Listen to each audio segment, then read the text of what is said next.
Bonjour à vous, très chers frères et sœurs.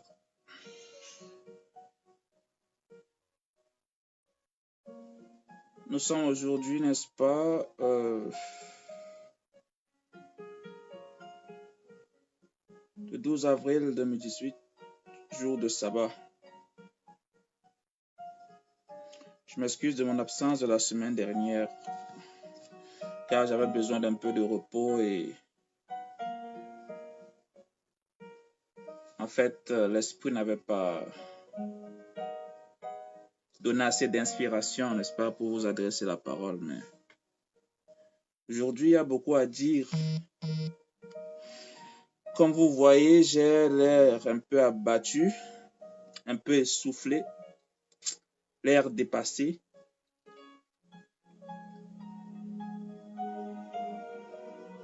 Parce que je regarde l'état de notre monde actuel et il me fait très peur.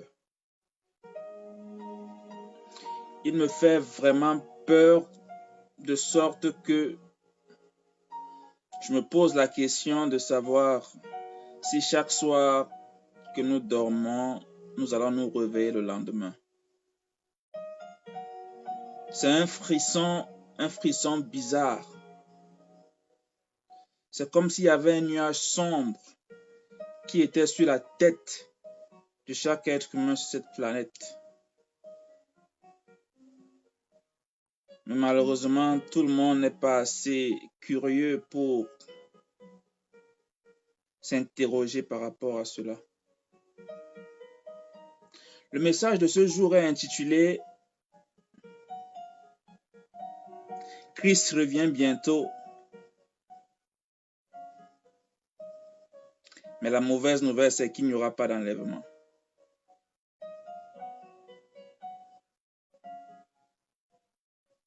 Nous allons démontrer cela par les écrits qui sont notre boussole, les écrits qui sont nos yeux, nos pas, notre certitude, notre confirmation.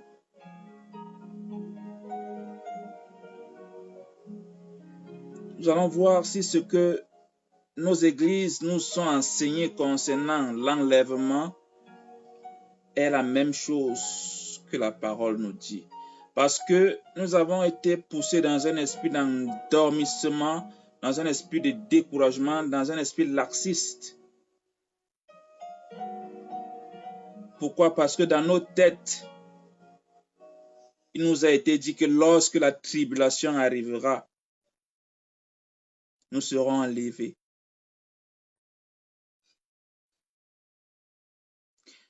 Nous allons toucher ce sujet tabou aujourd'hui pour faire taire les mensonges et pour faire taire les on-dit. Nous allons connaître aujourd'hui ce que l'Éternel voulait dire par là. Faisons notre prière d'introduction et entrons dans notre sujet. Éternel, nous te remercions, nous te rendons grâce encore en ce jour. Tu as permis que ton peuple puisse se connecter au travers de cet outil qui est Internet. Que ton Esprit Saint éternel parle encore en ce jour et que notre chair se taise. Que ce message parvienne à ceux à qui tu l'as destiné et que seul ton Esprit Saint puisse enseigner ton peuple Israël. Car si tout ceci est possible, Père, c'est parce que ton peuple ne te connaît pas encore tel que tu es. Mais tu es en train de nous appeler de toutes les nations, de toutes les langues, des quatre coins du monde, comme tu l'as dit. Et nous voyons, Éternel, quel est le peuple persécuté sur cette terre. Nous voyons, Père, quel est le peuple rejeté par tous. Nous voyons, Père, quel est le peuple malheureux de cette terre. Tu le sais parce que tu l'as prévu. Tu le sais parce que nous avons désobéi à ta loi. Nous avons tourné à gauche nous n'avons pas voulu regarder à toi, car nos yeux sont braqués vers nos présidents, nos yeux sont braqués vers nos pasteurs, nos yeux sont braqués vers l'Union européenne, vers l'Union africaine. Mais nos yeux ne sont pas braqués sur toi. Merci pour ceux que tu as choisis, Père. Merci pour ceux que tu continues de choisir. Car aussi vrai que les fils d'Israël sont comme le sable de la mer, mais un reste seulement sera sauvé. Merci pour ce reste, car tu connais ceux que tu as choisis. Tu les connais par leur nom. À toi qui s'appelle Ahaya, Shahaya, le Dieu qui s'appelle Je suis, nous te dédions encore cette leçon. Amen.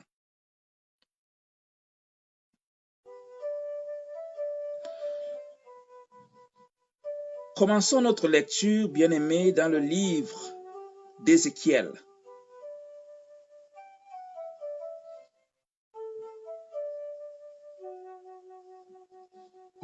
Pourquoi est-ce que Israël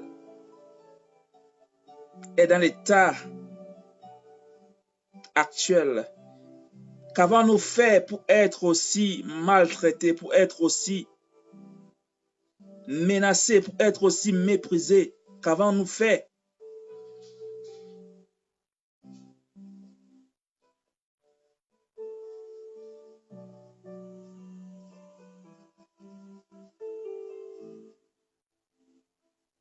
Qu'avons-nous fait? Pour ceux qui ne savent pas encore qui est Israël, je vais l'éclaircir avant d'aller dans la lecture. Mon avant-dernière leçon démontrait qui sont les fils d'Israël. Les fils d'Israël étaient constitués, ou alors sont constitués de 12 tribus, descendants de Jacob, dont le nom a été changé en Israël. Donc, lorsqu'on dit les fils d'Israël, en fait, on dit les fils de Jacob, ou alors les Israélites, qui étaient 12. Au temps de Christ, il restait 3 tribus en Israël constituées de Juda, Benjamin et Lévi, car les 10 autres tribus avaient été déportées. Ils se sont concertés de venir de ce côté des Amériques ou alors au nouveau continent. Nous allons le voir tout à l'heure dans le 2e livre d'Esdras, dans le livre apocryphe. Donc Benjamin, Juda et Lévi constituent ce qu'on appelle aujourd'hui en Afrique les Bantous, sans exception. Car c'est grâce à l'expansion des Bantous que l'Afrique noire a été peuplée. Selon la Bible, nous ne sommes pas des Africains. Selon la Bible, les Égyptiens, les Libyens, les Algériens, les Tunisiens, les Éthiopiens,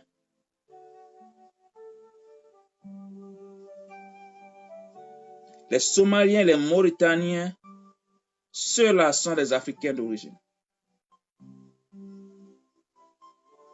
Parce que même notre ADN est différent de leur.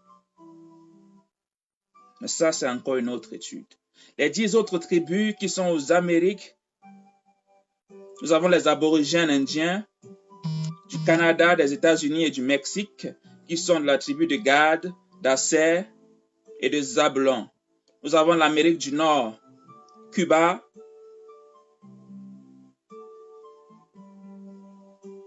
qui est Manassé. Nous avons l'Argentine. Nous avons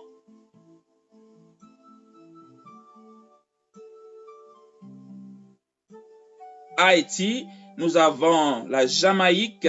Haïti qui sont les Lévites. La Jamaïque qui sont Benjamites, c'est-à-dire de la tribu de Benjamin.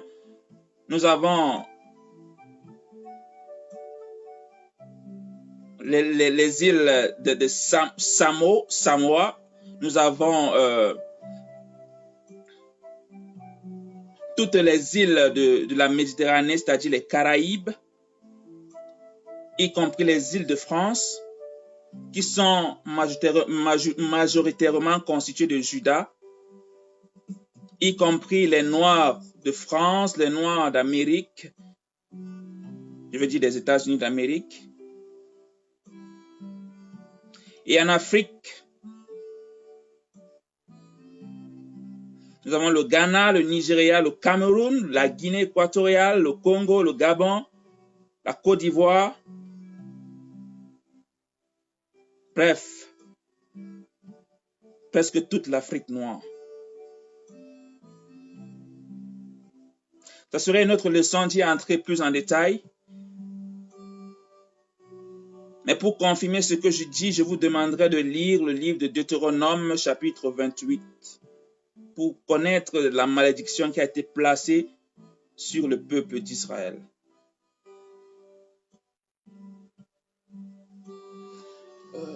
Patientez-moi un peu, bien-aimés. Il fait un peu chaud. Je dois me changer.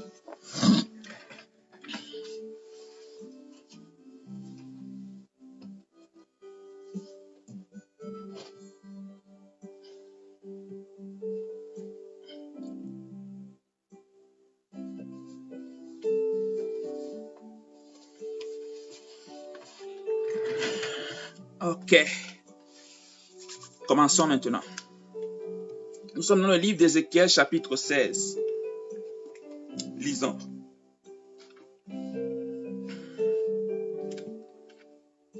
Nous allons lire du verset 1 peut-être jusqu'à 35, selon ce que l'Esprit a dit, ok?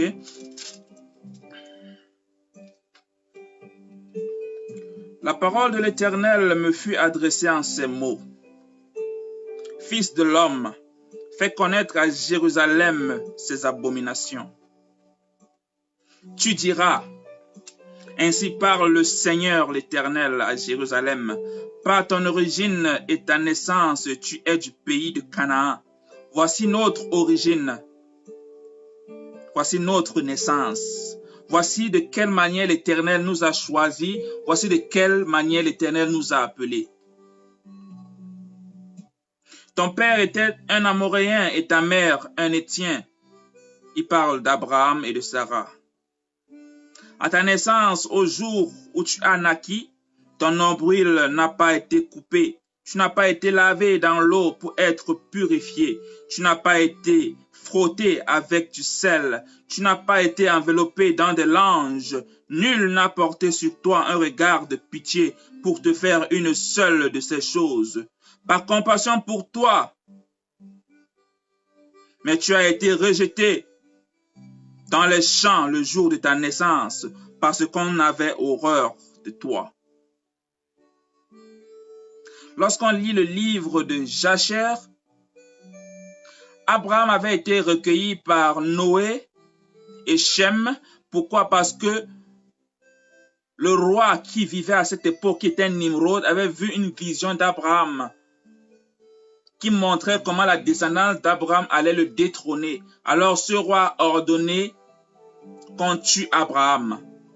Le père d'Abraham, qui était Térak, a échangé son fils avec le fils de sa servante. On tua le fils de la servante plutôt que Abraham. Lui, Abraham a été caché dans une grotte jusqu'à l'âge de 10 ans. C'est pourquoi l'Éternel dit ici que tu as été rejeté parce que tout le monde avait horreur de toi. Cette partie de l'histoire, nous l'ignorons. Vous l'ignorez. Pourquoi? Parce que le livre du juste ne nous a pas été enseigné. Ce livre du juste est mentionné dans le livre de Samuel. Continuons. L'Éternel dit, je passais près de toi. Je t'aperçus baigné dans ton sang. Et je te dis, vis dans ton sang. Je te dis, vis dans ton sang. Je t'ai multiplié par 10 milliers comme les herbes des champs. Et tu pris de l'accroissement. Tu grandis, tu devins d'une beauté parfaite. Tes seins se formèrent, ta chevelure se développa, mais tu étais une entière. Tu étais nu, entièrement nu. Je passais près de toi, je te regardais et voici ton temps était là, le temps des amours.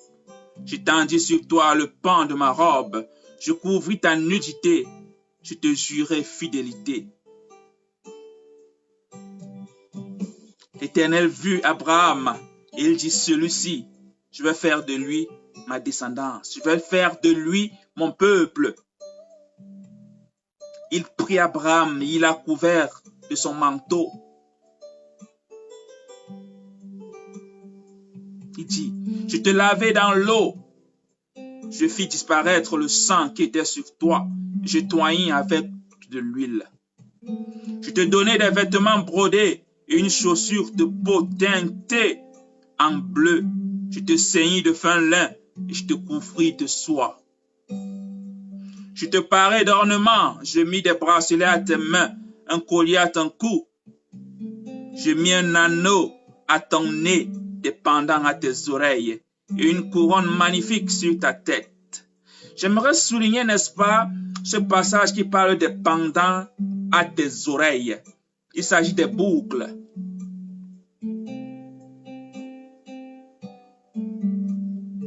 Il s'agit des boucles.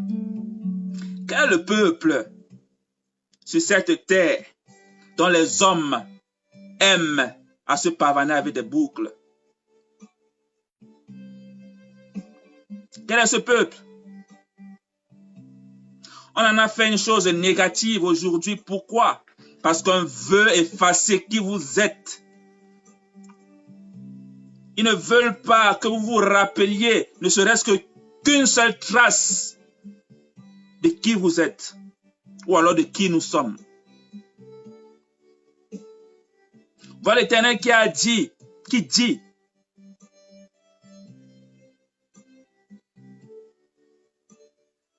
je te parai d'ornements, je mis des bracelets à tes mains, un collier à ton cou, je mis un anneau à ton nez, des pendants à tes oreilles et une couronne magnifique sur ta tête. Ainsi tu fus paré d'or et d'argent et tu fus vêtu de fin lin, de soie et d'étoffe brodée, la fleur de farine, le miel et l'huile furent ta nourriture. Tu étais d'une beauté accomplie, digne de la royauté. Bien-aimé, une beauté accomplie est une beauté qui ne manque de rien. C'est une beauté parfaite. Aujourd'hui, le noir n'est beau ou belle que si elle a des cheveux de 3 mètres, de cadavres qui ne sortent de je ne sais où. Parce que l'homme blanc a mis dans vos têtes que pour être belle, il faut avoir de longs cheveux lisses. Il faut avoir une peau claire. Il faut avoir du Gucci, du Louis Vuitton comme parfum. Il faut marcher sur des talons.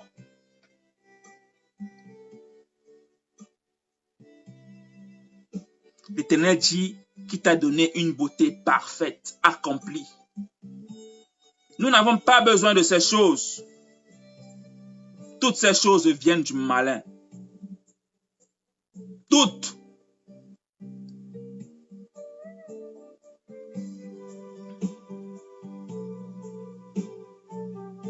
Verset 14.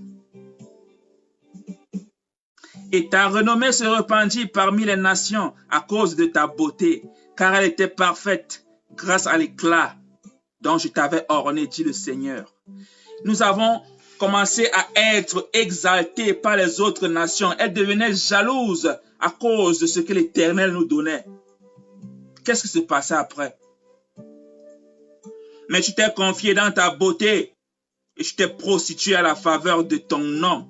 Tu as prodigué des prostituées à tous les passants. Tu t'es livré à eux.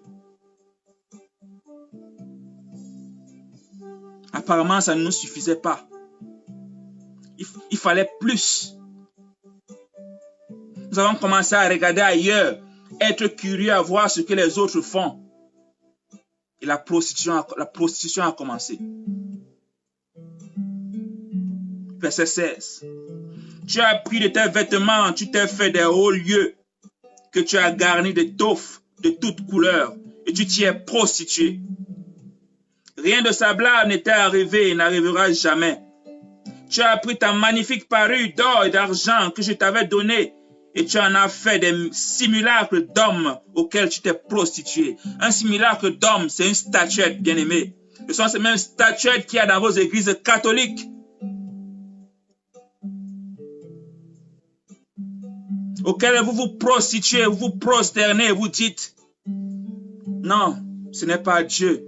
C'est juste une représentation. L'Éternel a dit, ne fais aucune représentation, un point, un trait, tu ne fais pas. Un point, un trait et tu ne fais pas.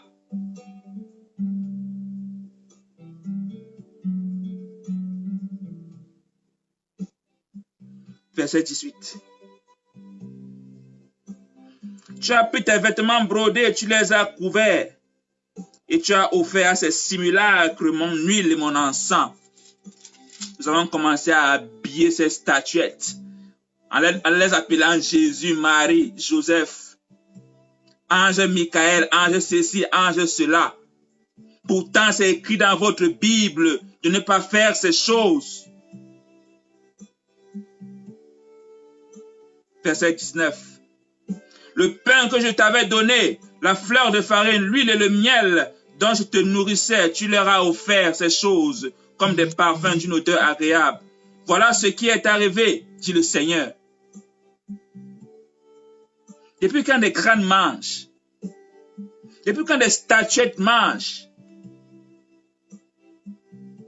où avons-nous appris ces choses? Nous avons été curieux de savoir comment les autres peuples vivaient. C'est là-bas où nous avons pris ces choses. Parce qu'on a voulu faire cela, parce que ce que les autres font est toujours plus mieux que ce que nous faisons, l'Éternel a dit ok. D'accord? Comme c'est ce que vous voulez, vous allez l'avoir. Écoutez ce qui s'est passé après. Tu as pris tes fils et tes filles que tu m'avais enfantés et tu leur as sacrifiés pour qu'ils leur servent d'aliment. N'était-ce pas assez de tes prostitutions? L'Éternel dit, vous avez fait des statuettes qui représentent des hommes. Vous vous êtes prostitués devant eux. Vous les avez nourris. Maintenant, vous prenez mes fils et mes filles pour sacrifier au feu. Ce n'était pas assez?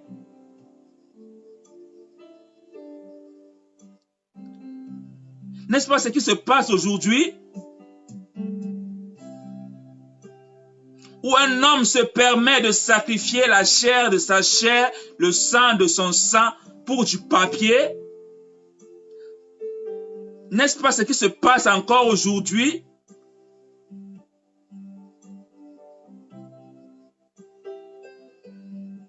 « 21. Tu as égorgé mes fils et tu les as donnés en les faisant passer par le feu, en leur honneur. » C'est ce qui se passe chaque dimanche quand vous allez dans votre église catholique, pentecôtiste, peu importe. Il y a des enfants qui se font sacrifier dans la nuit, chaque dimanche. C'est ce qui se passe.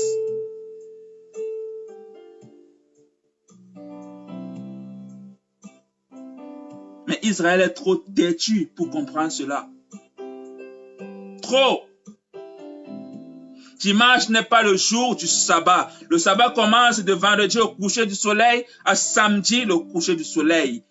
L'Éternel n'a jamais nommé aucun jour lundi, mardi, mercredi, jeudi. Jamais. Vous ne trouverez jamais ces noms dans votre Bible.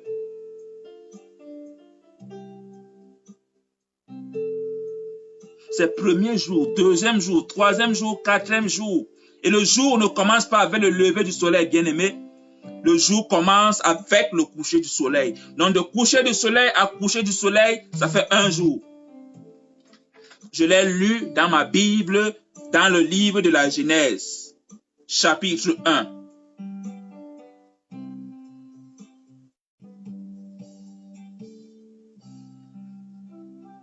« 22. Au milieu de toutes tes abominations et de tes prostitutions, tu n'étais pas souvenu du temps de ta jeunesse. Lorsque tu étais nu, entièrement nu et baigné dans ton sang, nous avons oublié.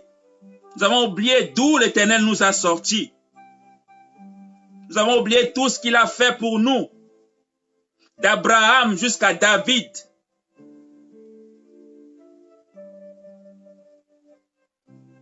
Parce que David était le dernier roi juste de notre peuple.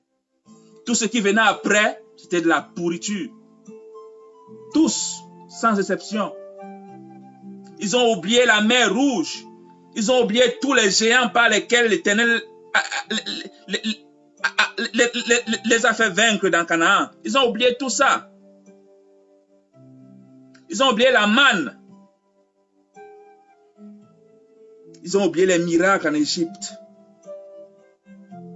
Ils ont oublié 10 000 qui étaient chassés par 10 d'entre eux. Ils ont oublié. Nous avons oublié. Nous avons oublié.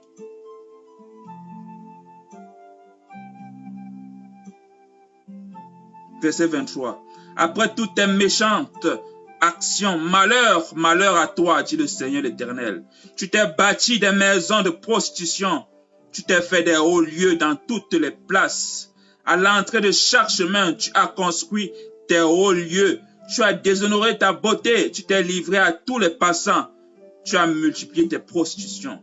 Tu t'es prostitué aux Égyptiens, tes voisins au corps vigoureux, et tu as multiplié tes prostitutions pour m'irriter. Et voici, j'ai étendu ma main contre toi. J'ai diminué la part que je t'avais assignée. Je t'ai livré à la volonté de tes ennemis, les filles des Philistins, qui ont rougi de ta conduite criminelle. Tu t'es prostitué aux Assyriens parce que tu n'étais pas rassasié. Tu t'es prostitué à eux et tu n'as pas encore été rassasié. Et nous continuons à nous prostituer aujourd'hui. Car la vie n'est meilleure qu'en France. La vie n'est meilleure qu'en Belgique. La vie n'est meilleure qu'en Angleterre. La vie n'est meilleure qu'aux Amériques.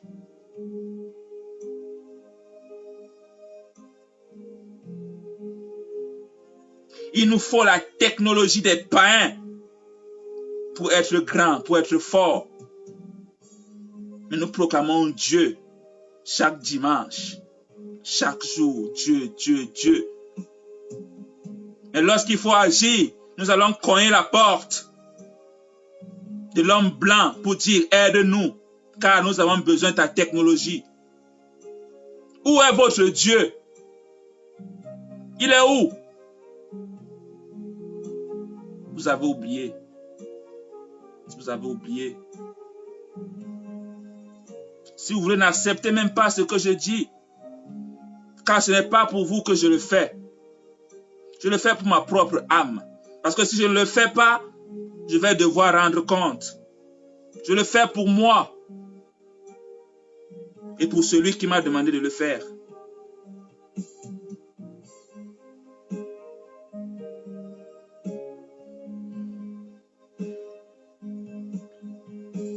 « 29.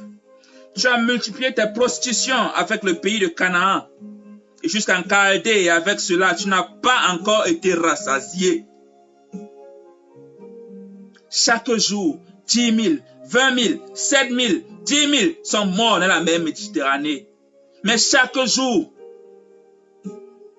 d'autres se lancent encore dans le désert. C'est-à-dire que même la mort même ne nous fait plus peur. Nous sommes tellement désespérés à vivre comme l'homme blanc que nous sommes même prêts à mourir. Mais apprenons un peu à être sages. Car nous sommes déjà à la fin. Vos pays que vous fuyez là, ceux chez qui vous venez, leur rêve c'est de venir là-bas. Quand vous allez tous venir ici, vous allez voir que ce n'est pas le paradis, bien-aimé. Non. Ça, c'est le début de l'enfer ici. Je vous le dis parce que je vis au Canada, je sais de quoi je parle. Ceux qui vont faire semblant, ça les regarde. Mais moi, je vous dis la vérité. Tout ce que vous voyez, l'Occident, les Amériques, ça va tomber très bientôt.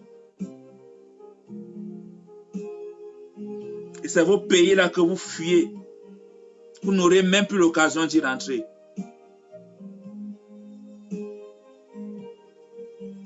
Je n'aurai plus l'occasion. Ça serait le chaos total. Plus Internet.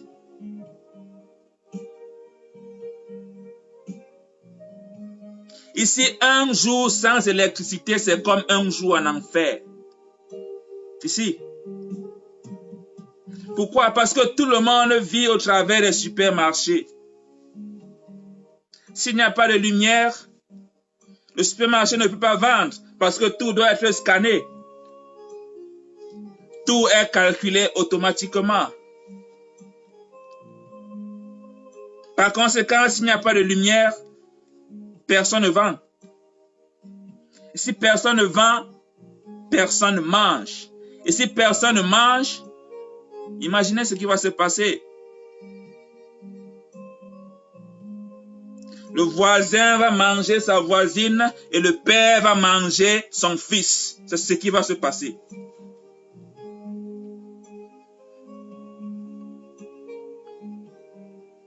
Continuez à passer vos nuits dans les bars, dans les boîtes de nuit.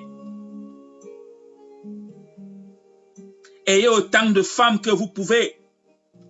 Buvez autant de bière que vous voulez. Mais sachez qu'il y aura un prix à la fin. C'est le feu. Verset 30. Quelle faiblesse de cœur tu as eue, dit le Seigneur, l'Éternel, en faisant toutes ces choses qui sont l'œuvre d'une maîtresse prostituée.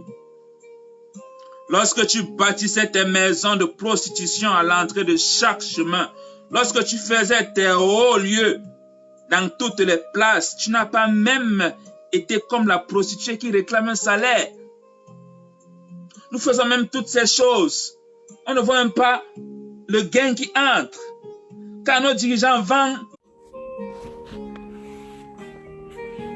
Désolé, bien-aimé. Même ma connexion Internet ne veut pas que je vous parle, mais c'est pas grave. On va aller jusqu'au bout. On va aller jusqu'au bout. Ça va s'interrompre autant que ça veut. Je vais dire tout ce que j'ai à dire. Par la grâce de Dieu. On va le faire. Par la grâce de Dieu. Bien. Je disais tantôt, nous nous prostituons même aux autres peuples, mais on ne voit pas le gain que cela a. On ne voit pas. Car nous allons en Algérie, on nous jette au désert. Nous allons en Libye, on nous vend, on nous mange et on nous jette au désert. Nous allons au Maroc, pareil. En Amérique, c'est pire. Partout où nous allons, c'est la même chose. Cette prostitution-là, ça sert donc à quoi?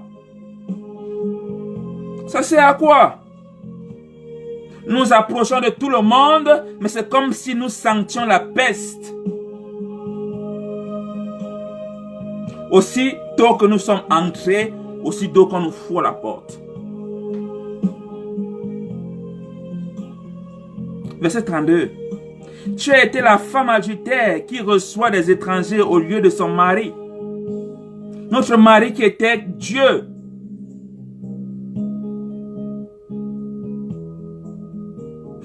Et nous préférons recevoir des étrangers plutôt que notre mari.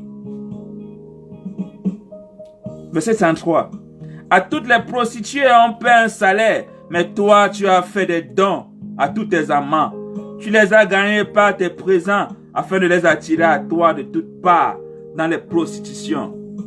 Lorsqu'on voit un blanc arriver quelque part, tout le monde est à ses pieds, comme si c'était Christ sur terre. On le regarde comme un ange venu pour sauver. Respect. Oui, on fait ça gratuitement. Mais quand il s'agit de la loi de Dieu, personne ne veut y regarder, on ne veut même pas entendre parler. Pourquoi? Parce que Christ est venu, il est mort sur la croix. On n'a plus besoin de rien faire. Nous sommes libres. Vous allez sentir ça sur vos corps. Suivez, non? J'ai grandi à Neubel, voisin d'un commandant.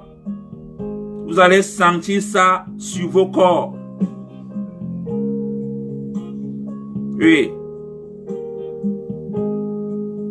Parce que même lorsque la prostituée est trop moins chère, on lui donne au moins un salaire. Mais depuis que vous faites tous vos maquillages là, depuis que vous mettez toutes vos mèches brésiliennes là, qui veut de vous? Car ce sont nos sœurs qui remplissent les rues de Paris, les rues d'Italie, les rues d'Angleterre comme prostituées. Nous sommes les plus gros drogués du monde. Les prisons sont remplies de nos frères. Il n'y a même plus de place en Afrique pour nous abriter. Voilà le fruit de nos prostitutions. Parce que lorsque nous voyons Rihanna à la télé, on veut l'imiter. Tout ce que nous voyons de négatif, c'est ce que nous voulons. Parce que c'est ça. C'est ça qui est à la mode. C'est ça qui est la vraie vie. C'est ça. Verset 104. Tu as été le contraire des autres prostituées parce qu'on ne te recherchait pas. Et en donnant un salaire au lieu d'en recevoir un, tu as été le contraire des autres. Les autres prostituées, on les cherche même et on les paye même pour ça. Mais toi, parce que personne ne te veut, tu payes même pour qu'on couche avec toi. Mais quel genre de prostituées nous sommes?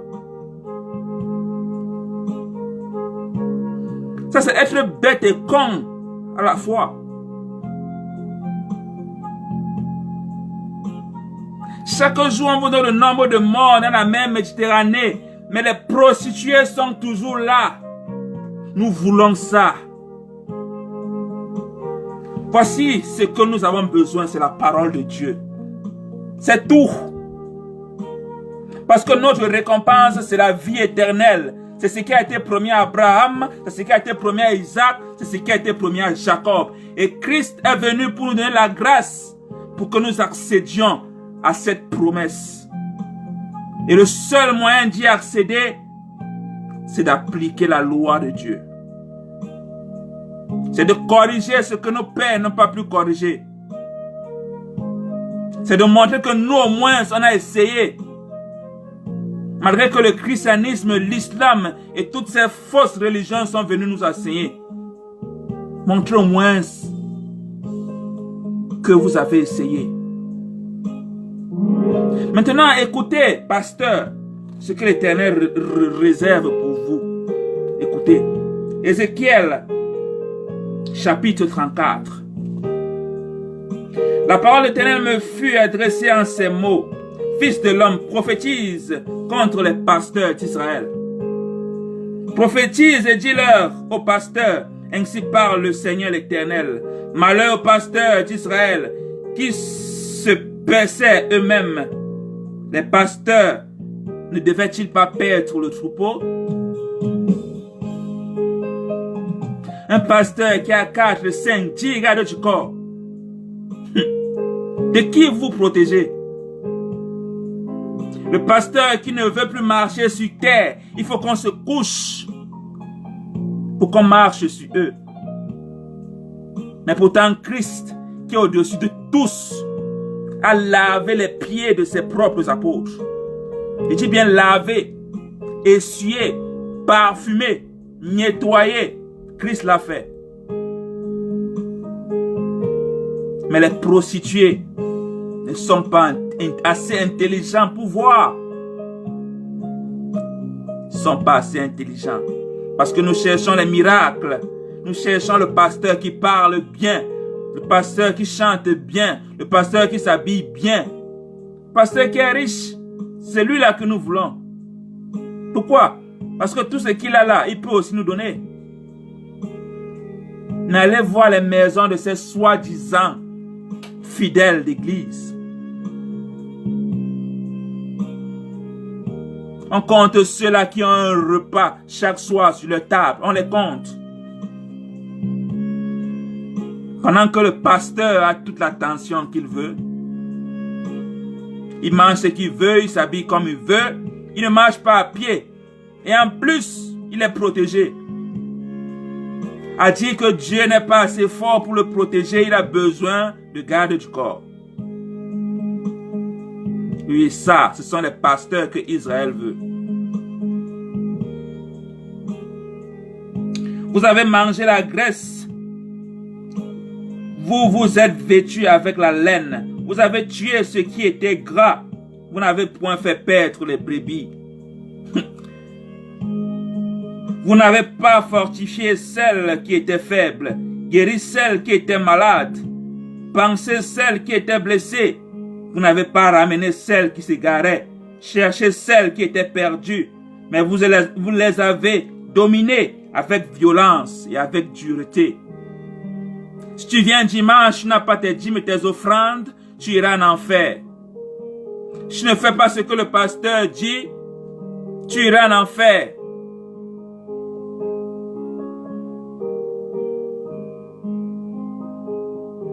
Le pasteur doit poser sa main sur ton sexe ou sur ton sein pour que tu reçoives cette bénédiction. Non, tu dois boire ses urines ou alors son sperme pour que cette bénédiction-là entre bien dans ton corps. Il faut, n'est-ce pas, que tu donnes des offrandes plus que tout le monde pour que tu reçoives plus de bénédictions. Et c'est ça. C'est à ça que nos pasteurs sont devenus. Le miracle pour un gain. Comme si c'était eux qui accomplissaient ces miracles. Comme si Dieu avait besoin d'argent pour accomplir un miracle. Combien avez-vous payé pour traverser la mer Rouge? Ou alors combien avez-vous payé pour avoir la manne dans le désert pendant 40 ans? Combien? Vous allez sentir sur vos corps. Soyez-en sûrs. Ouais.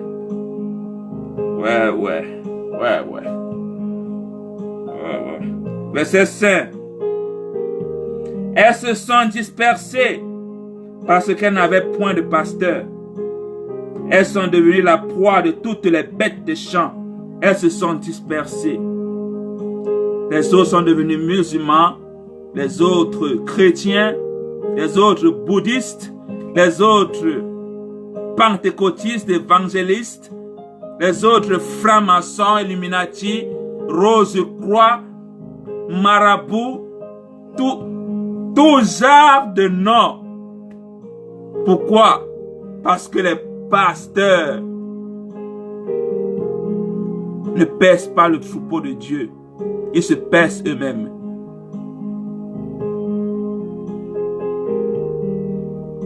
Voilà à quoi nous sommes réduits, des balayures, des déchets, des prostituées.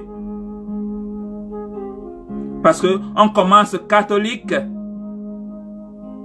on devient évangéliste.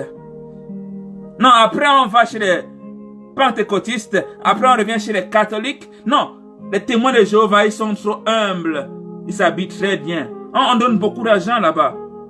Non, on nous a parlé d'un certain Mohamed. Oui, là-bas chez eux, ils mangent tous dans une même assiette. Ils ont le droit d'avoir plusieurs femmes. Et quand tu es musulman, tu reçois, n'est-ce pas, un petit salaire. Oui, c'est là-bas qui est bien. Non. Il faut aller en Inde pour être bouddhiste. Quand on dit que les bouddhistes là, ils sont trop forts. Quelqu'un entre dans une marmite en feu, il ne se brûle pas. Il peut sortir de son corps la nuit. Il fait beaucoup de miracles.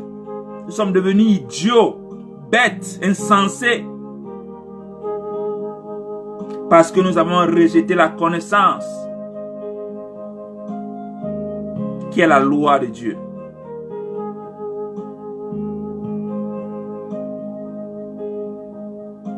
Mais essayez au moins de pratiquer cette loi pour voir si elle est négative ou positive. Essayez au moins. Parce que jusqu'à présent, le christianisme est allé partout. L'islam, pareil. Le bouddhisme, on en parle. Le yoga, on en parle partout. Mais regardez l'état dans lequel nous sommes. Ça va de mal en pire. Qu'est-ce qui n'a pas marché? Quelqu'un a chanté.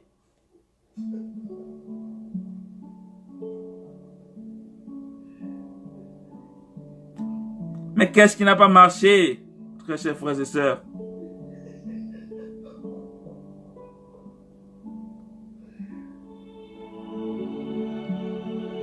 Ça fait rire, mais ça fait pleurer.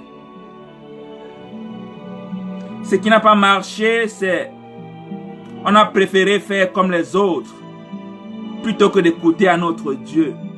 Nous sommes égarés de la loi donnée à Moïse sur le mont Sinaï. Nous avons préféré porter les jeans serrés, les pantacours.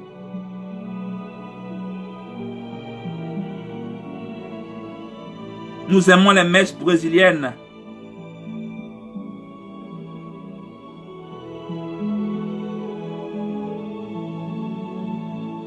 Nous aimons, n'est-ce pas, aller homme avec homme, femme avec femme, car c'est ça la liberté selon le monde. Nous n'avons pas voulu écouter notre Dieu et nous ne voulons même pas aujourd'hui. Nous cherchons la solution dans une monnaie unie. Nous cherchons la solution dans la technologie. Nous cherchons la solution en Occident. Pourtant, nous avons des pasteurs dans notre pays qui prétendent avoir la solution. Mais qu'ils vous donnent cette solution. Pourquoi aller chercher ailleurs?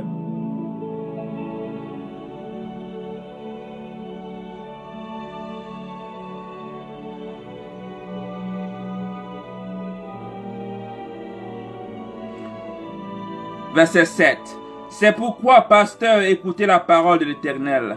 Je suis vivant, dit le Seigneur l'Éternel, parce que mes brebis sont au pillage et qu'elles sont devenues la proie de toutes les bêtes de champ. Faute de pasteurs, parce que mes pasteurs ne prenaient aucun souci de mes brebis, qu'ils se paissaient eux-mêmes et ne faisaient point paître mes brebis. À cause de cela, pasteur, écoutez la parole de l'Éternel. Ainsi parle le Seigneur l'Éternel, voici j'en veux au pasteur, je reprendrai mes brebis d'entre leurs mains, et je ne les laisserai plus paître mes brebis, et ils ne se paîtront plus eux-mêmes, je délivrerai mes brebis de leur bouche, et elles ne seront plus pour eux une proie. C'est ce que l'Éternel fait aujourd'hui, parce que ce que je lis, ce n'est pas un pasteur qui me l'a appris. Ce que je comprends, ce n'est pas un pasteur qui me fait comprendre cela. Ce qui sort de ma bouche ne me vient d'aucune dénomination. Parce que l'Éternel a décidé de prendre charge de ses brebis lui-même, comme cela était décidé dès le départ.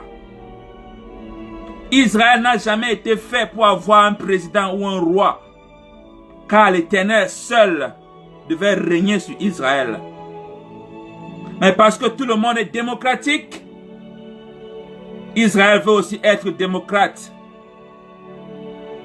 Parce que tout le monde a des rois, Israël veut aussi avoir des rois.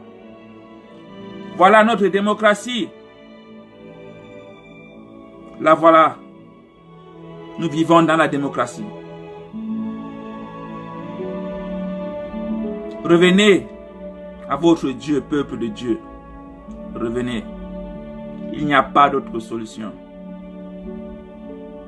Parlons maintenant de cette affaire d'enlèvement. Parce que chacun et chacune doit être prêt.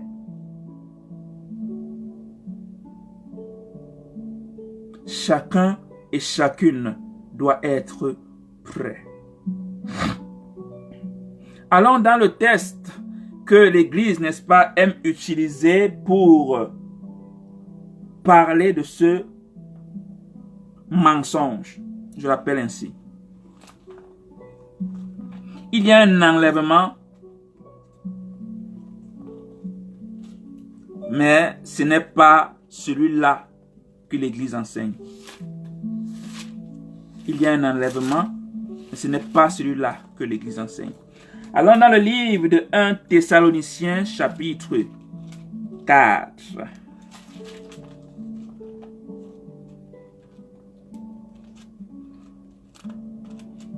1 Thessaloniciens, chapitre 4.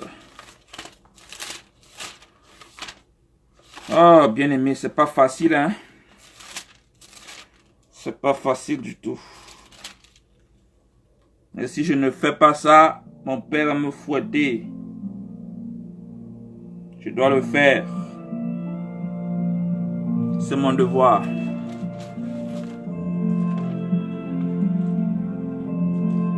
Laissez-moi trouver le livre, s'il vous plaît. S'il vous plaît, s'il vous plaît.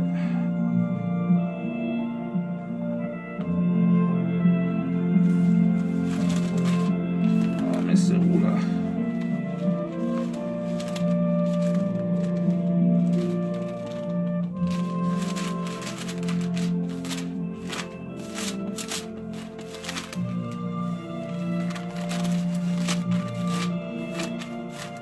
C'est où là? 14, 22.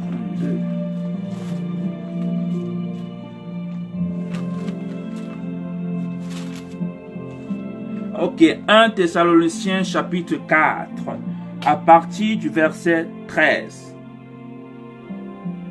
Écoutons.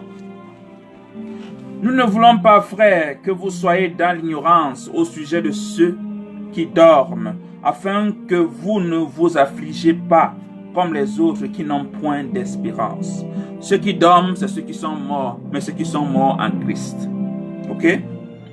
Car si nous croyons que Christ est mort et qu'il est ressuscité, croyons aussi que Dieu ramènera par Christ et avec lui ceux qui sont morts.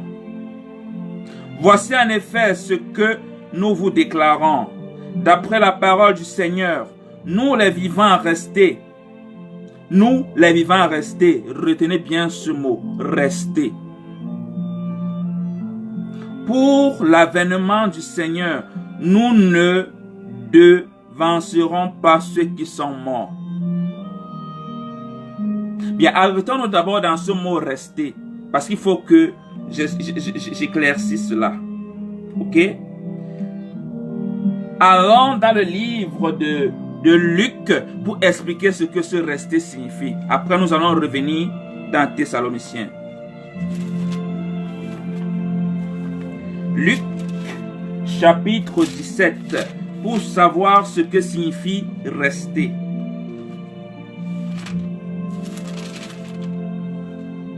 Luc, chapitre 17, à partir du verset 20.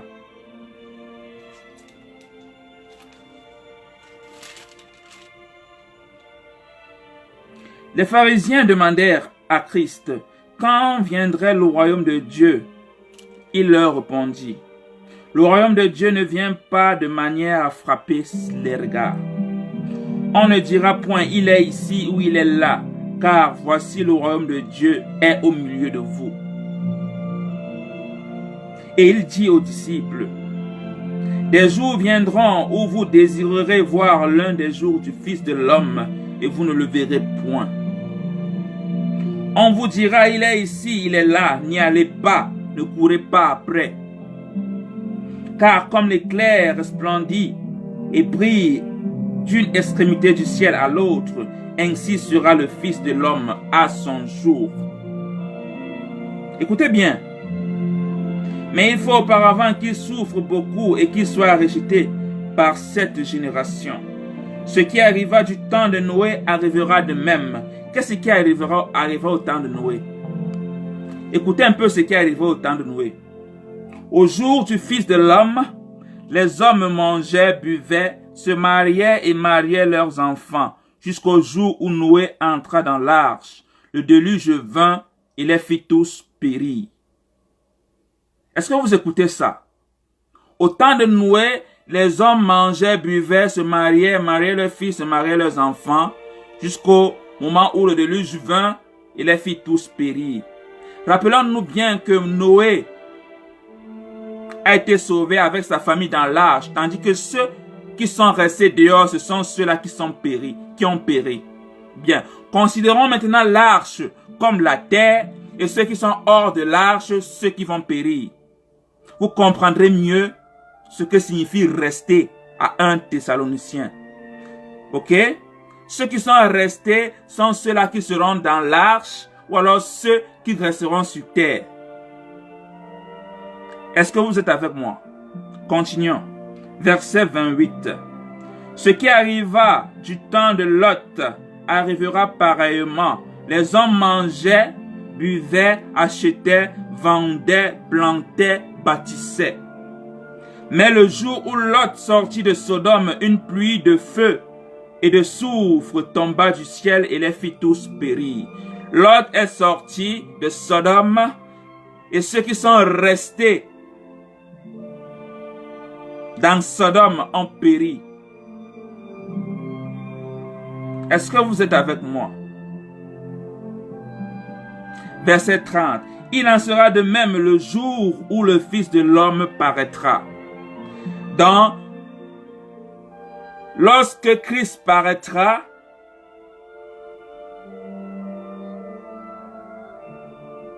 certains vont périr et d'autres vont rester. Certains seront pris et d'autres vont rester. C'est ce mot prendre que l'Église utilise pour démontrer qu'il s'agit de l'enlèvement. Mais c'est faux et on va le démontrer. Il dit, il en sera de même le jour où le Fils de l'homme paraîtra. Verset 31. En ce jour-là, que celui qui sera sur le toit et qui aura ses effets dans la maison ne descende pas pour les prendre, et que celui qui sera dans le champ ne retourne pas non plus en arrière. Rappelez-vous de la femme de Lot. Lorsqu'elle s'est retournée, qu'est-ce qui s'est passé? Elle s'est transformée en statue de sel. C'est ce que Christ veut dire ici. Ok? Continuons.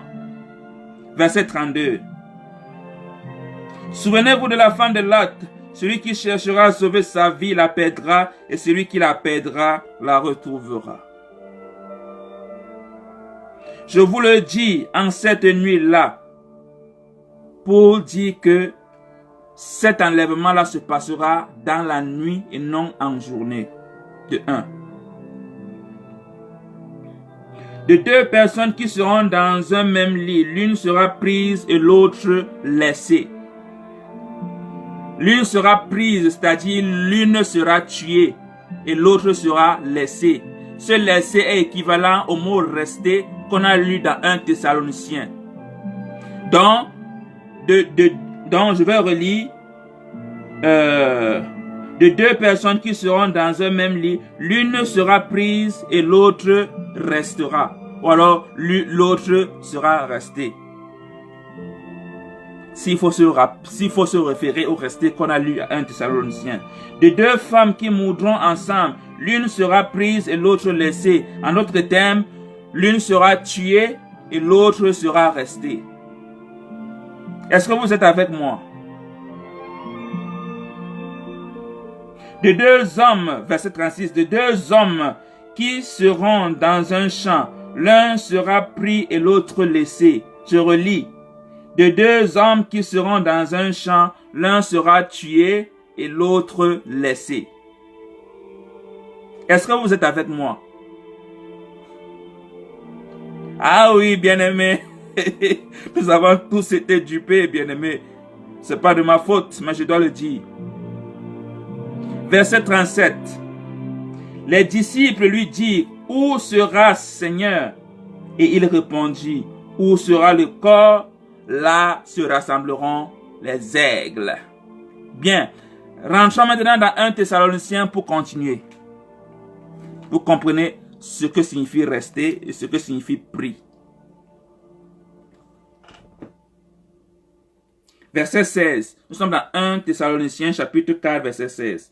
Car le Seigneur lui-même a un signal donné à la voix d'un archange, et au son de la trompette de Dieu descendra du ciel, et les morts en Christ ressusciteront premièrement.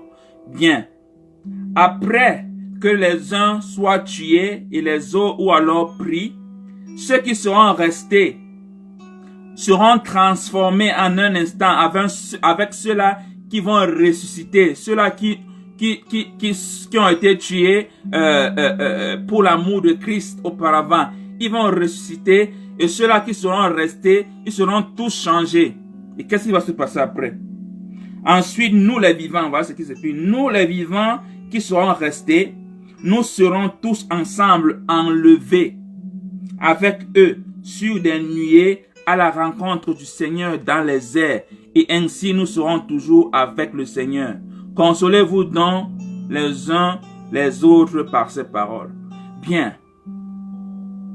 L'Église sert aussi de ce passage pour dire que comme nous allons rester avec le Seigneur, ça veut dire que nous serons quelque part dans le ciel où la tribulation ne sera pas présente, où la tribulation ne nous touchera pas. Ça aussi, c'est faux. Comment je le sais? Je le sais parce que j'ai les apocryphes. Les apocryphes qui ne nous sont pas enseignés dans notre église. Ceci est mon livre personnel que j'ai traduit de la version originale au français. Je vais lire, n'est-ce pas, dans le deuxième livre d'Esdras, à savoir où est-ce que ces gens seront enlevés et ce qui va se passer. Restez avec moi. Nous allons lire dans le deuxième livre d'Esdras, au chapitre 13. Chapitre 13, du verset 1 à 48.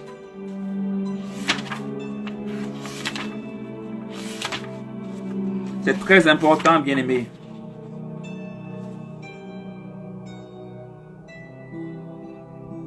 Bien. Écoutons le rêve d'Esdras. Après 7 jours, nous sommes dans le deuxième livre d'Esdras, chapitre 13, verset 1. Après 7 jours, j'ai rêvé d'un rêve dans la nuit. Et voici un vent s'éleva de la mer et souleva toutes ses vagues. Je regardais et voici ce vent faisait quelque chose comme la figure d'un homme qui sortait du cœur de la mer. Et j'ai regardé et voici cet homme a volé avec les nuées du ciel et partout il tournait son visage pour regarder, tout sous son regard tremblait. Et chaque fois que sa voix sortait de sa bouche, tous ceux qui entendaient sa voix fondaient comme de la cire en présence du feu. Après cela, je regardais et voici une multitude innombrable d'hommes s'étaient rassemblés des 4 vents du ciel pour faire la guerre à l'homme qui était monté de la mer. Ça, c'est la bataille d'Armageddon. Je regardais et voici, il se creusa une grande montagne et s'envola dessus. Et j'ai essayé de voir la région où le lieu à partir duquel la montagne a été sculptée, mais je ne pouvais pas. Après cela, je regardais et voici tous ceux qui s'étaient assemblés contre lui pour lui faire la guerre avaient beaucoup peur. Et pourtant, ils osaient se battre. N'est-ce pas idiot? Vous allez vous battre contre le Fils de Dieu. Vous connaissez votre sort. Mais vous voulez, vous espérez. Continuons. Et voici, quand il vit la nuée de la multitude qui s'approchait, il ne leva ni la main, ni la lance, ni l'arme de guerre. Mais je ne voyais que comment il avait jailli de sa bouche comme un flot de feu, et de ses lèvres un souffle enflammé, et de sa langue il lançait une tempête d'étincelles. Tous ceux-ci se mêlèrent, le torrent de feu, le souffle ardent et la grande tempête, et ils tombèrent sur la foule qui se préparait à combattre. Et ils brûlèrent tous, de sorte que soudain on ne vit plus rien de la multitude innombrable, mais seulement la poussière de cendre et l'odeur de fumée. Quand je l'ai vu, j'ai été étonné.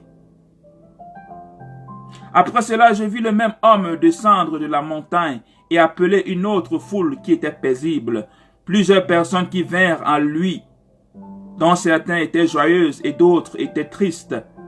Certains d'entre eux étaient liés et certains en portaient d'autres comme offrande.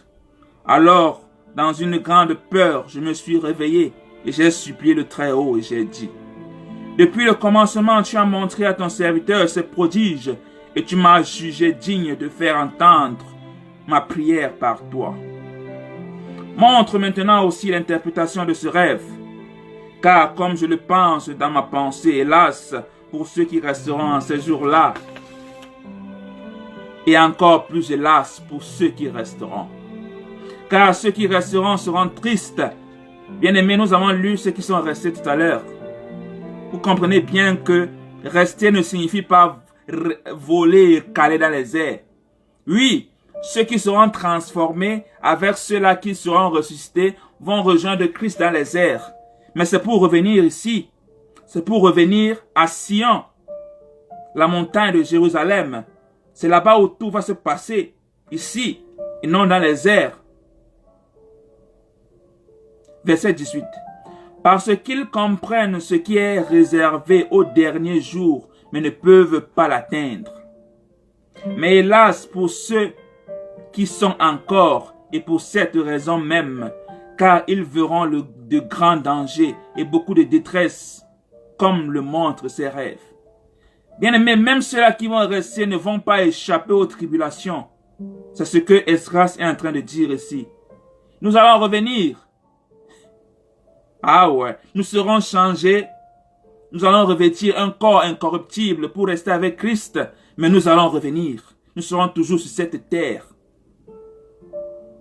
Mais Christ sera avec nous.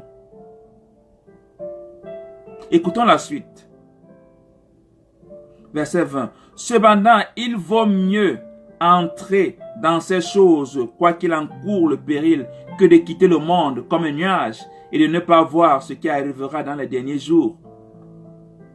Il me répondit et dit, je te dirai l'interprétation de la vision et je t'expliquerai aussi les choses que tu as mentionnées, car ce que tu as dit à propos de ceux qui restent, voici l'interprétation. Voici ce que signifie ceux qui restent. Donc ceux-là qui auront subi, ceux-là qui auront été changés, voici la signification. Celui qui apporte le péril à ce moment-là protégera lui-même ceux qui tombent en péril, qui ont des œuvres et qui croient au Tout-Puissant. Donc ceux-là qui vont rester seront protégés par Christ. 24. Comprends donc que ceux qui restent sont plus bénis que ceux qui sont morts. Pour confirmer encore que le prix que nous avons lu tout à l'heure dans le livre de Luc signifie mort. Donc ceux qui sont morts, il n'y a plus rien à faire pour eux. Ceux qui restent sont plus bénis que ceux qui sont morts. Pourquoi? Verset 25. Telle est l'interprétation de la vision. Quant à ce que tu vois un homme monter du fond de la mer. Donc l'homme qui est monté du fond de la mer, voici celui qui est. C'est celui que le Très-Haut garde depuis des siècles et qui livrera lui-même sa création et il dirigera ceux qui restent. Pour confirmer encore que Christ n'est pas Dieu. Christ est le Fils de Dieu. Christ est l'instrument de Dieu pour manifester sa puissance à son peuple et au monde. Donc ceux qui sont restés seront dirigés par Christ en ces temps-là. Verset 27. Et comme tu as vu le vent et le feu, et qu'une tempête est sortie de sa bouche, et quant à ne pas tenir une lance ou une arme de guerre, mais détruire la foule qui l'a envahi, voici l'interprétation. Voici les jours viennent où le Très-Haut délivrera ceux qui sont sur la terre, et la confusion de l'esprit viendra sur ceux qui l'habitent sur la terre. Ils projetteront de se faire la guerre les uns contre les autres, ville contre ville, lieu contre lieu, peuple contre peuple et royaume contre royaume. Et quand ces choses arriveront et que les signes que je vous ai montrés ne se seront produits, alors mon Fils sera révélé. Il n'a pas dit mon Dieu sera révélé, il a dit mon Fils sera révélé. Que vous avez vu comme un homme qui sort de la mer. Donc celui qui sortait de la mer, c'est Christ. Verset 33. Quand toutes les nations entendront sa voix, chacun quittera son pays et la guerre qu'il aura l'un contre l'autre, et une multitude innombrable sera rassemblée comme vous avez vu, désirant venir et le conquérir. Donc ils auront l'audace de se rassembler pour venir conquérir Christ. Ça c'est la folie, bien-aimés. Ça c'est de la folie. Lisons la suite. Mais il se tiendra au sommet du mont Sion. Sion viendra et sera manifesté à tous les peuples. Nous allons le lire encore dans le livre d'Apocalypse tout à l'heure. Préparé et bâti comme tu as vu la montagne taillée sans main. Et lui, mon fils, reprendra les nations assemblées pour leur impiété. Cela a été symbolisé par la tempête. Et les reprocher à leur visage avec leurs mauvaises pensées et les tourments avec lesquels ils doivent être torturés, qui a été symbolisé par les flammes. Et il les détruira sans effort par la loi qui a été symbolisée par le feu. Ah ouais.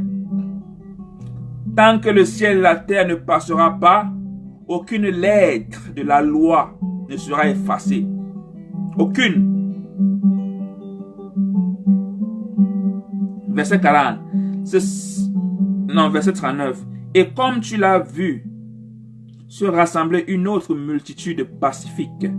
Ce sont là les 10 tribus qui ont été amenées de leur propre pays en captivité au temps du roi Oshéa. Bon, il va maintenant expliquer comment est-ce que les peuples de ce côté des Amériques sont arrivés ici. Les 10 tribus d'Israël qui sont venues de ce côté sont arrivés ici. Écoutez un peu. Ce sont là les 10 tribus qui ont été amenées de leur propre pays en captivité au temps du roi Oshéa, que Shalmaneser, roi des Assyriens, a fait captifs. Il les a pris à travers la rivière et ils ont été pris dans un autre pays. Mais ils ont formé ce plan pour eux-mêmes, qu'ils quitteraient la multitude des nations et iraient dans une région plus éloignée où l'humanité n'avait jamais vécu. Le seul continent qui n'avait jamais été connu, c'était le continent américain. C'est de ça qu'il s'agit. C'est le seul. Que s'est-il passé? Ils ont dit, afin qu'au moins ils gardassent leur statut qu'ils n'avaient pas conservé dans leur propre pays. Donc ils ont décidé de venir ici, dans les Amériques, pour garder la loi de Dieu qu'ils n'ont pas pu garder en Samarie. Verset 43. Et ils entrèrent par les passages étroits de l'Euphrate, car à ce moment-là, le Très-Haut leur fit des signes et arrêta les canaux de la rivière jusqu'à ce qu'ils soient passés. Donc l'Éternel a arrêté la chute des rivières pour qu'ils puissent traverser. Ah ouais, c'est ce que Dieu peut faire. À travers cette région, il y avait un long chemin à parcourir, un voyage d'1 an et demi. Et ce pays s'appelle Arsaret. Vous pouvez vérifier cela. Arsaret, c'est A-R-Z-A-R-E-T-H. Donc un autre nom pour le continent américain, c'est Arsaret. Verset 46. Alors ils y demeurèrent jusqu'au dernier temps. Et maintenant, quand ils sont sur le point de revenir, le Très-Haut arrêtera à nouveau les canaux de la rivière afin qu'ils puissent passer. C'est pourquoi tu as vu la multitude assemblée en paix.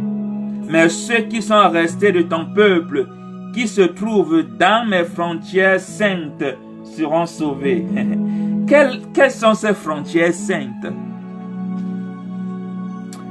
Bien-aimé, il parle ici de l'Afrique noire, ou alors ce qu'on appelle le continent africain, si vous voulez. Oui, ce continent fait partie de la Terre Sainte. Ce sont les frontières de la Terre Sainte. Ce n'est pas pour rien que nous sommes collés l'un à l'autre. Ce n'est pas pour rien. Cela a été prévu. Donc, de la même manière que l'Éternel a fait partie les 10 tribus de ce côté, de la même manière, il va les faire revenir. Pour confirmer encore que ceux qui sont en Israël aujourd'hui et qui prétendent qu'ils sont les fils d'Israël ne le sont pas. Parce que vous allez fouiller, n'est-ce pas, dans tout ce que vous voulez, ils ne sont pas arrivés de cette manière là-bas. Non. Et quand l'Éternel dit qu'il va faire quelque chose, imaginez, il va faire comme il a dit. Donc de la même manière qu'ils sont allés à pied, qu'ils sont venus ici à pied, en marchant pendant 1 an et demi, de la même manière, il va les ramener là-bas. Ok? Et ceux qui seront en Afrique seront aussi protégés par Christ. Ah ouais, c'est là-bas où tout va se passer, bien-aimé. Le berceau de l'humanité, c'est là-bas où tout va se passer. Ah ouais. Bien, maintenant nous savons ce que rester signifie, nous savons ce que prie signifie. Allons dans le livre d'Apocalypse pour savoir ce qui va se passer après, n'est-ce pas, que les morts en Christ auront ressuscité et que ceux qui seront restés vont revêtir l'incorruptibilité. Lisons ce qui va se passer après dans Apocalypse. Allons dans Apocalypse chapitre 20. Nous allons lire les deux chapitres, chapitre 20 et chapitre 21 entièrement parce que c'est important. Bien aimé, pour servir Dieu, la paresse n'est pas une excuse. La paresse n'est pas une excuse parce que notre Dieu n'est pas paresseux. At all. Pas du tout. Bien. Apocalypse, chapitre 20. Lisons pour connaître ce qui va se passer après cet enlèvement. Ok? Verset, chapitre 20. Premier verset. Puis je vis descendre du ciel un ange qui avait la clé de l'abîme et une grande chaîne dans sa main. Il saisit le dragon, le serpent ancien, qui est le diable et Satan, et il le lia pour 1000 ans. Donc ça, c'est après le dernier saut, lorsque, n'est-ce pas, le diable sera enchaîné. Ceux-là qui ont été rassemblés avec Christ vont régner pour 1000 ans parce que le diable sera enfermé pour 1000 ans. Ça veut dire que la terre sera en paix pendant ces 1000 ans. Il n'y aura pas de trouble, tout sera tranquille. Verset 3. Il le jeta dans l'abîme, ferma et scella l'entrée au-dessus de lui, afin qu'il ne séduisît plus les nations jusqu'à ce que les 1000 ans fussent accomplis. Comme vous le voyez, bien-aimés, nous sommes toujours sur terre. Ceux qui sont restés vont rester sur terre et non sur le ciel. Il n'y a pas d'échappatoire, bien-aimés. Nous serons tous tentés ici sur terre. Donc, ceux-là qui vont rester vont passer 1000 ans avec Christ dans la joie, dans la paix, parce que le diable sera enchaîné. Bien. Après cela, il faut qu'il soit délié pour un peu de temps.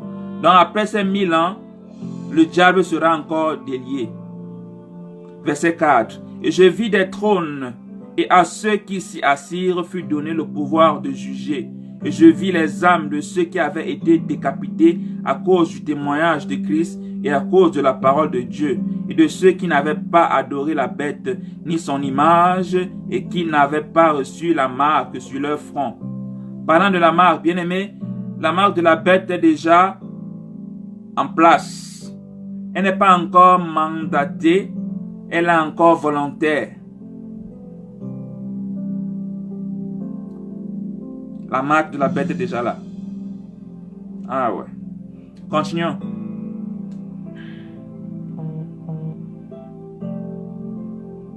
Donc ceux-là qui avaient refusé cette marque, ils vont revenir à la vie. Et ils vont régner avec Christ pendant 1000 ans. Donc c'est ceux-là qui avaient été ressuscités.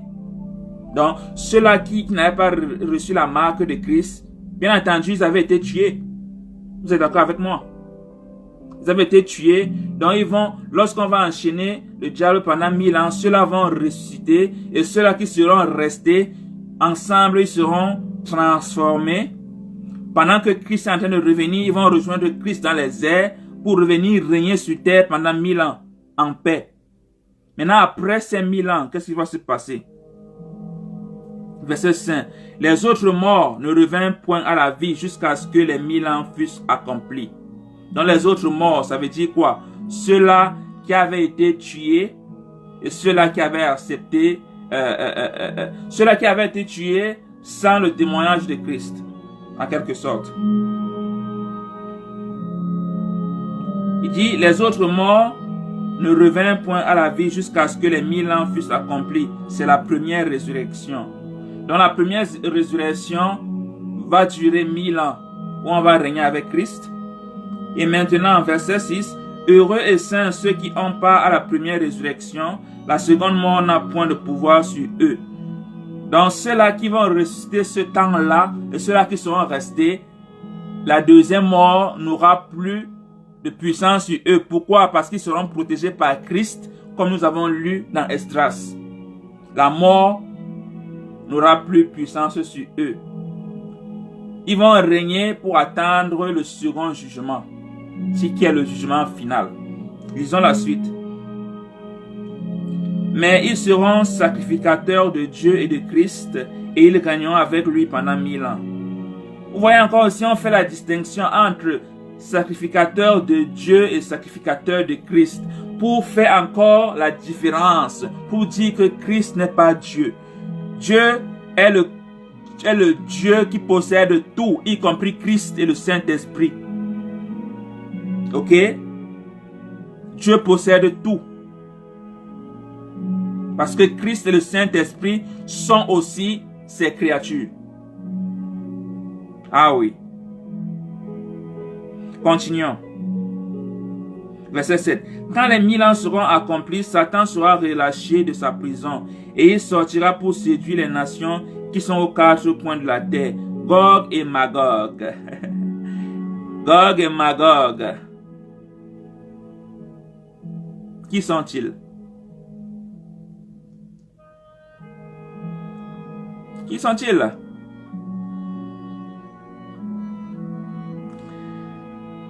Je ne vais pas le dire. On va continuer. Afin de les rassembler pour la guerre, leur nombre est comme le sable de la mer. Ce sont eux dont on a vu dans Esdras que Christ va détruire. Et ils montèrent sur la face de la terre et ils investirent le camp des saints et la ville bien-aimée. Mais un feu descendit du ciel et les dévora. Et le diable qui les séduisait fut jeté dans les temps de feu et de soufre où sont la bête et les faux prophètes et le faux prophète. Et ils seront tourmentés jour et nuit au siècle des siècles. Puis je vis un grand trône blanc et celui qui était assis dessus. La terre et le ciel s'enfuirent devant sa face.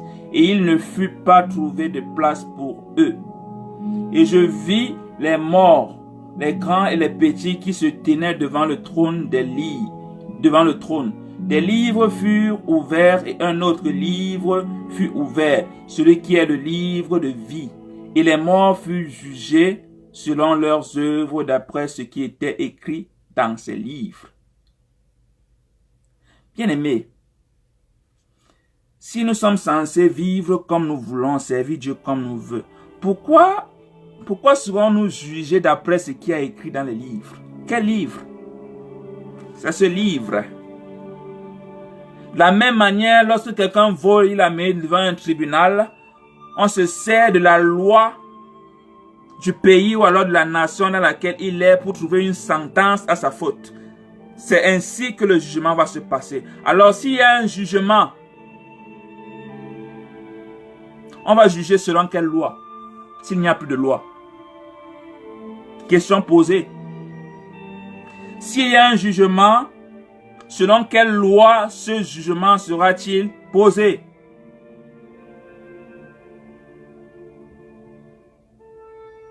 Question posée.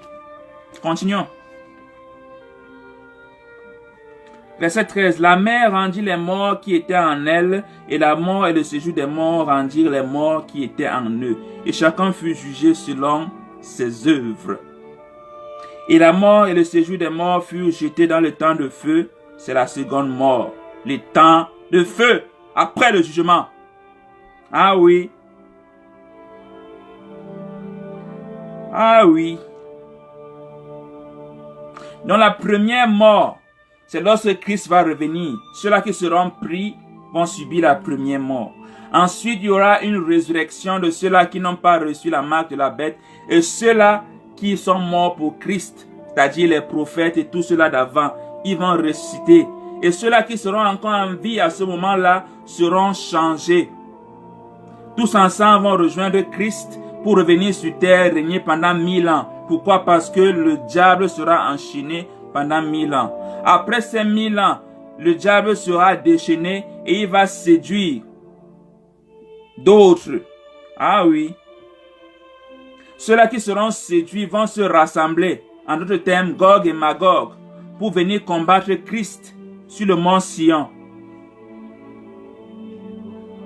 Mais ils ne pourront pas, parce que Christ va protéger ceux-là qui seront avec lui et ceux-là qui seront dans les bords de la terre sainte, c'est-à-dire l'Afrique. Après donc l'Armageddon, une nouvelle terre sera formée, des nouveaux cieux seront formés et des livres seront ouverts et tous les autres morts seront ressuscités pour être jugés selon ce qui est écrit dans le livre. La mort, le séjour des morts et Satan seront jetés dans les temps de feu et ça c'est la seconde mort. Rappelez-vous que ceux qui sont restés ne vont pas subir la seconde mort. Ça veut dire que ceux-là ont réussi le test. Ok? Bien. Lisons le chapitre 21 maintenant.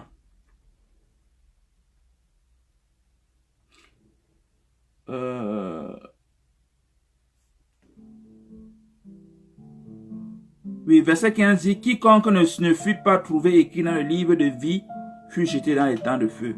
Bien. Chapitre 21 d'Apocalypse. Puis je vis un nouveau ciel et une nouvelle terre, car le premier ciel et la première terre avaient disparu et la mer n'était plus. Et je vis descendre du ciel auprès de Dieu la ville sainte, la nouvelle Jérusalem, préparée comme une épouse qui s'est parée pour son époux. Et j'entendis du trône une forte voix qui disait, voici le tabernacle de Dieu avec les hommes. Il habitera avec eux et ils seront son peuple et Dieu lui-même sera avec eux.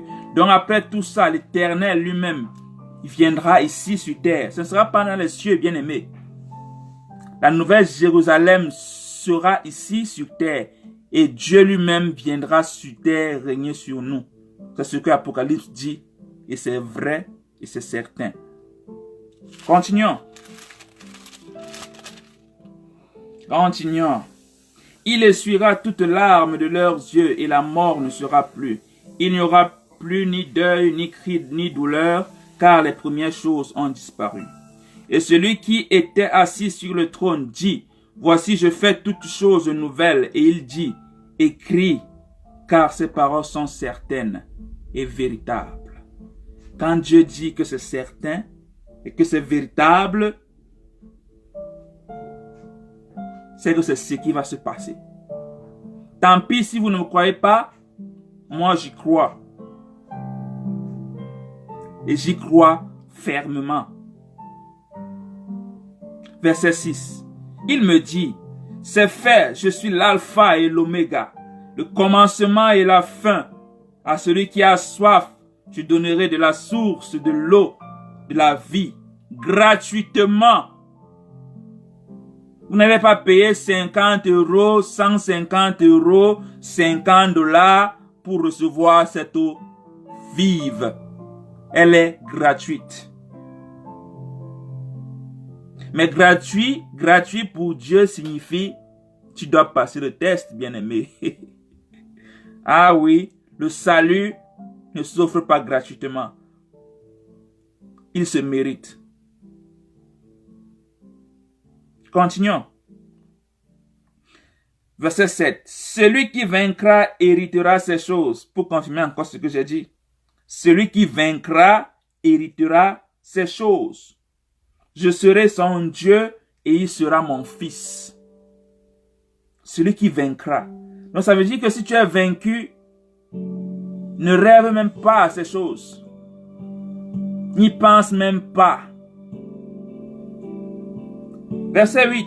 Mais pour les lâches, les incrédules, les abominables, les meurtriers, les impudiques, les enchanteurs, les idolâtres et tous les menteurs, leur part sera dans les temps ardents de feu et de soufre, ce qui est la seconde mort. Vous dites que Dieu aime tout le monde, n'est-ce pas? Dieu aime les impudiques, les pédophiles, les homosexuels, les voleurs, les menteurs, les tueurs. Le voilà qui dit que ceux-là auront leur part dans les temps de feu. Continuez dans vos illusions, continuez dans votre pédophilie, dans votre homosexualité, continuez dans votre mensonge, dans votre vol. Continuez dedans. Parce que Dieu connaît votre cœur. Oui, il connaît votre cœur. Il est mauvais. Il est très mauvais. Continuons. Verset 9. Puis un des 7 anges qui tenait les 7 coupes remplies des 7 derniers fléaux vint. Et il m'adressa la parole en disant, viens, je te montrerai l'épouse, la femme de l'agneau. Et il me transporta en esprit sur une grande et haute montagne. Et il me montra la ville sainte, Jérusalem, qui descendait du ciel, de près de Dieu. Ayant la gloire de Dieu, son éclat était semblable à celui d'une pierre très précieuse, d'une pierre de jaspe transparente comme du cristal. Elle avait une grande et haute muraille. Elle avait 12 portes. Écoutez bien ce qui avait écrit sur ces 12 portes. Je veux bien que vous reteniez cela. Et sur les portes 12 anges et des noms écrits, ceux des 12 tribus des fils d'Israël. Écoutez bien, les noms des 12 fils d'Israël. Pas les Israëls spirituels qu'on entend dans les églises chrétiennes, mais les Israélites de chair et de sang, descendants d'Abraham, d'Isaac et de Jacob. On n'a pas dit des chrétiens, on n'a pas dit des musulmans, on n'a pas dit des bouddhistes, on n'a pas dit des catholiques, des protestants, des pentecôtistes, mais on a dit des 12 tribus d'Israël. Si vous ne connaissez pas leur nom, je vais vous donner leur nom. Verset 13. À l'Orient, 3 portes, au nord, 3 portes, au midi, 3 portes, et à l'Occident, 3 portes. La muraille de la ville avait 12 fondements, et sur eux, les 12 noms des 12 apôtres de l'agneau. Celui qui me parlait avait pour mesure un roseau d'or, afin de mesurer la ville, ses portes et sa muraille. La ville avait la forme d'un carré, et sa longueur était égale à sa largeur. Il mesura la ville avec le roseau et trouva 12 000 stades. La longueur, la largeur et la hauteur en étaient égales. Ça, c'est la description du paradis bien-aimé qu'on vous donne. Ok? Le paradis aura une forme carrée, de même largeur, de même longueur. Ok? Il mesura la muraille et trouva 144 coudées, mesure d'homme, qui était celle de l'ange. La muraille était construite en jaspe et la ville était d'or pur, semblable à du verre pur. Je suis certain que beaucoup ont écouté des visions des personnes qui ont fait un tour au paradis et ils ont fait la description de ce que je lis. Pour confirmer encore que ce qu'ils disaient est ce qui sera exactement comme ils l'ont vu. Imaginez une ville qui est construite en or pur, transparent. Imaginez la beauté. Imaginez la beauté. Imaginez la beauté. Incomparable à toutes ces saletés que nous voyons aujourd'hui. Incomparable, inimaginable, inévaluable. Écoutez,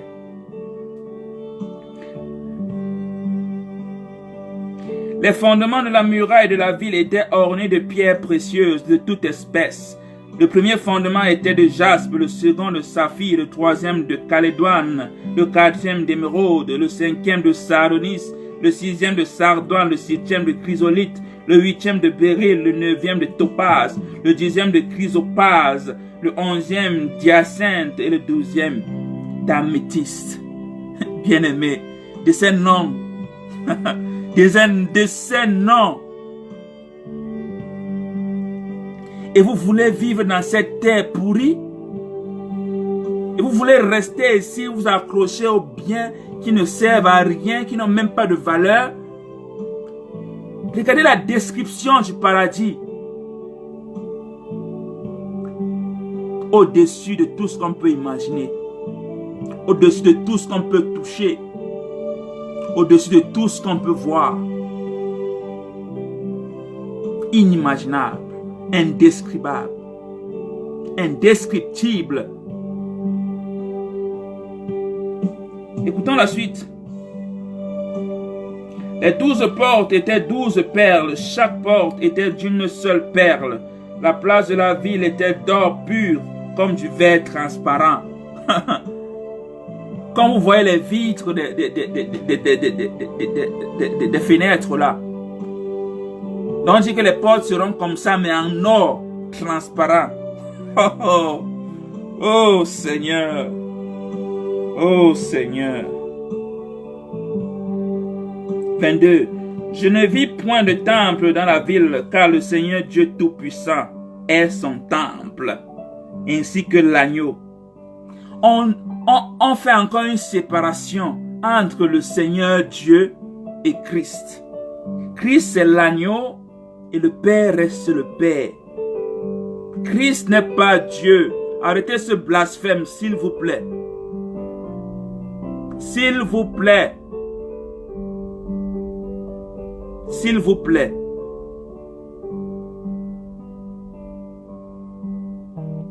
Verset 23.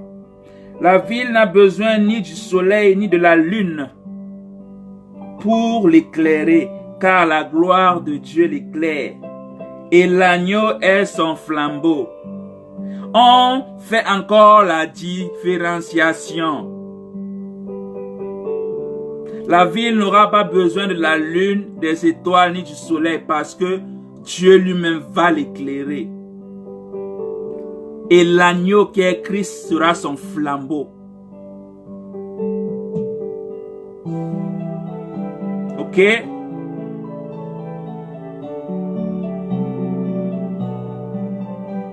Dans leur présence sera 1000 fois supérieure à la lumière du soleil, des étoiles et de la lune combinées.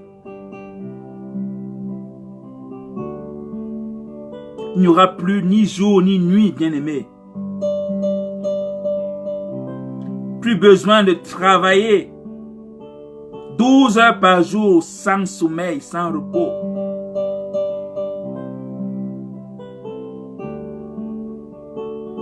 Le repos total. Le luxe total. La paix totale.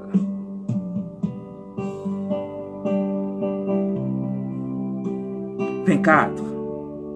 Les nations marcheront à sa lumière et les rois de la terre y apporteront leur gloire.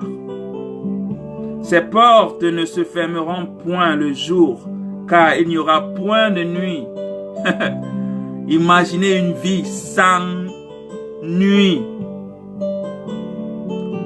à cause de la gloire de Dieu. Imaginez cela. Imaginez cela. On y apportera la gloire et l'honneur des nations. Il n'entrera chez elles rien de souillé, ni personne qui se livre à l'abomination et au mensonge. il n'entrera que ceux qui sont écrits dans le livre de vie de l'agneau. Bien-aimés, avec cela, nous allons nous séparer. J'espère que les uns et les autres prendront le temps d'examiner, de sonder, de chercher et de mettre à l'épreuve tout ce que je viens de dire. Car à la fin de tout ceci, bien-aimés, nous avons tous un même objectif, tous une même vision, tous un même chemin, tous un même but. Le royaume des cieux.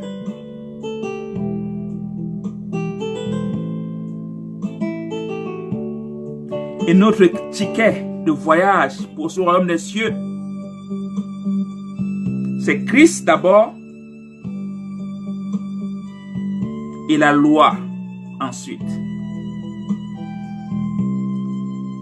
On ne peut pas avoir l'un sans l'autre. Les deux vont de pair. Parce que Christ est mort pour nous donner l'opportunité de nous arranger avec Dieu au travers de l'alliance, de la nouvelle alliance qui a été faite.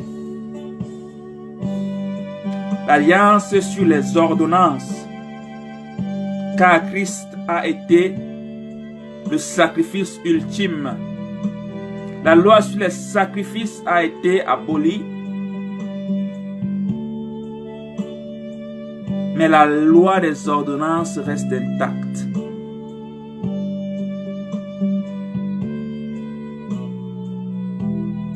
Tournez ça comme vous voulez, bien-aimés.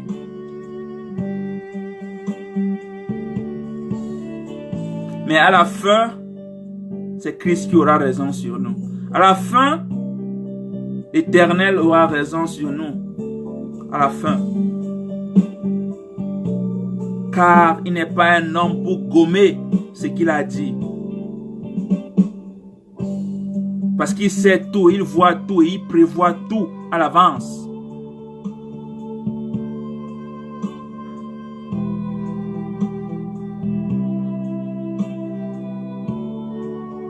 Prions et nous allons nous séparer. Dieu de gloire, Dieu de bonté, Dieu d'amour. Ahaya Shahaya est ton nom. Merci car ton Esprit Saint a encore parlé en ce jour. Car tu ramènes ton peuple des quatre coins du monde, ton peuple Israël, ton héritage. Nous avons longtemps été égarés, Père, mais tu nous rappelles un par un. Car tu connais qui sont tes brebis. Que ces leçons atteignent ceux à qui tu l'as destiné. Et aide-leur. Aide ceux-là qui n'ont pas la compréhension de comprendre. Car ton Esprit Saint est fort et puissant pour enseigner, pour éduquer, pour diriger. Protège-nous en ce temps de la fin, Père, car nous n'avons que toi comme seul soutien. Nous n'avons pas d'armes, nous n'avons pas de technologie, mais nous t'avons toi.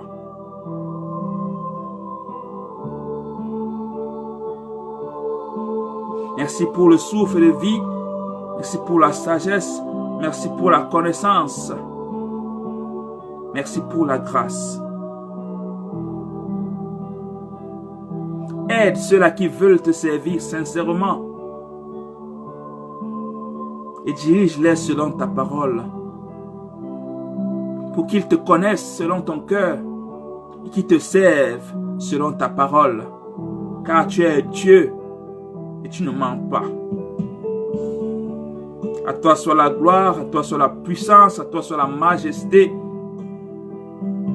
à toi soit la force.